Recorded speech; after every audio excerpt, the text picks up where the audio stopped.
তো বন্ধুরা এই দেখুন হোলির স্পেশাল খাসির মাংস, এই দেখুন আধা ধুয়ে রেখেছি। আর এখানে খাসির মাংস আছে, আর এর মধ্যে আছে চিকেনটা আমি একটু পরে ধুবো, মাটনটা ধুয়ে নিই, তারপরে আমি চিকেনটা ধুবো। হোলি স্পেশাল বলে কথা। হ্যালো বন্ধুরা, তো এই দেখুন হোলির দিন মাংস মাছ না হলে ভালো লাগে, তো চিকেন নিয়ে এসেছি। চিকেন ধুয়ে রেখে দিয়েছি, এখন লবণ হলুদ মাখাবো। আর এই দেখুন মাটন, এই মাটনটাকেও এখন লবণ হলুদ মাখিয়ে এখন ফ্রিজে রাখা হবে।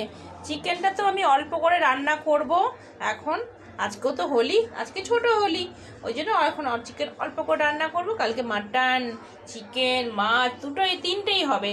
Okay bye. তো বন্ধুরা ছোট হোলিতে এই দেখুন অল্প করে চিকেন নিয়ে আলু দিয়ে পাতলা করে ঝোল করেছি। আর এই যে কুকারের মধ্যে যে এখানেও আবার ও দেখছে, আর এই যে এখানে ভাত করেছি। আর এখানে 3টে থালা, আমি খাবো, বোনু আর ছেলে। মায়ের খাওয়া হয়ে গেছে আগে, মা তো চিকেন খাবে না ওই জন্য। তো এই দেখুন কি সুন্দর পাতলা ঝোল, লাল লাল ঝোল, কারণ খাসির মাংসের ঝোল করবো লাল লাল ঝোলে দেখুন।